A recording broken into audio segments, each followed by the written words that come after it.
No Hashem Shlayake, Kovir Baloi, Ladino Ishmor Mikol Yishmor Nafshecho, Adino Ishmor Tzitro V'Yacho Miato, V'Yad Oilom. Friends, take a few coins, go in the pushka, and we will certainly, this wonderful day of Rosh Chodesh, of definitely the appropriate time for Mashiach to arrive, Erev Shabbos, can be a better time. So hopefully it's going to happen today. In the meantime, let me share with you some interesting stories about Rashi. As I mentioned yesterday, the 29th day of Tammuz, Erev Rosh Chodesh, Menachemov, is Rashi's Yortzeit. Rashi, as the name is, standing for Rabbi Shlomo Yitzchaki. His name was Shlomo, his father's name was Yitzchak, so Shlomo Yitzchaki, excuse me.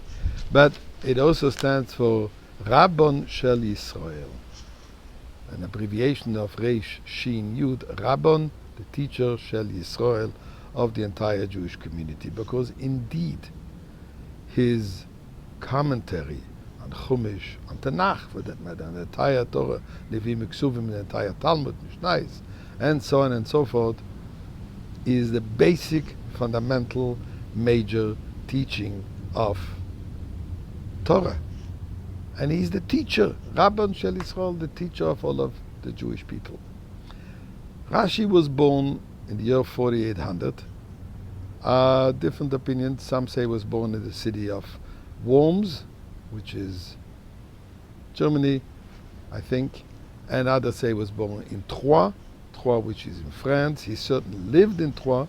And there's a story told about that when his mother was expecting him, she was walking in a very narrow alley, and suddenly there was a rider at night extremely quickly driving through this narrow alley, nearly crushed him, and she put herself next to the wall. Miraculously, there was an indentation that opened up in this thick wall, and apparently this home, this wall with this form, is still there.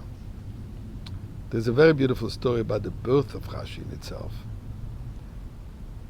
Rashi's father was a great scholar, great Talmud Chacham, but a very poor man, trying to make a living from winemaking, a vineyard, but apparently wasn't successful, or very successful. In fact, Rashi himself was also a major winemaker and very successful.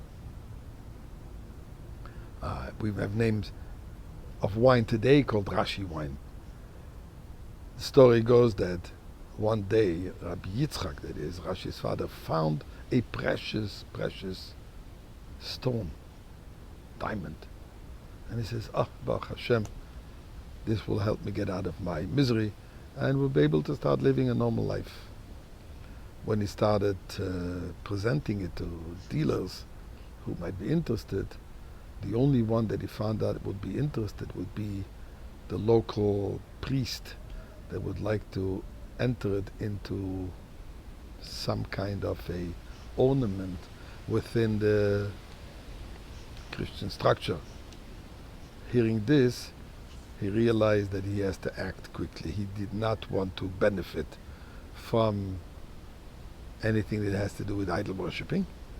But from the other side, if they will find out that he doesn't want to sell it to them, his life would be endangered. So he basically threw it away. And when they came, told him he doesn't have it. So when Hashem saw this tremendous, selfless act of devotion, God says, you lost a diamond, but you will receive another diamond, much more precious. And this was then the birth of Rashi. What's very interesting is Rashi's commentary, how it came about. Rashi was quietly studying in different yeshivas. As a young man still, he was in one of the yeshivas, and the Rosh Yeshiva, the teacher, remember these were the greatest of the greatest. At that time, France had all the Rishonim, that era of great scholarship. And the teacher, the Rebbe, the Rosh Yeshiva, had a difficulty in a certain passage of the Talmud. So what Rashi did, he quietly wrote an explanation of this passage in the Talmud and slipped it into the Gemara of the teacher without the teacher knowing.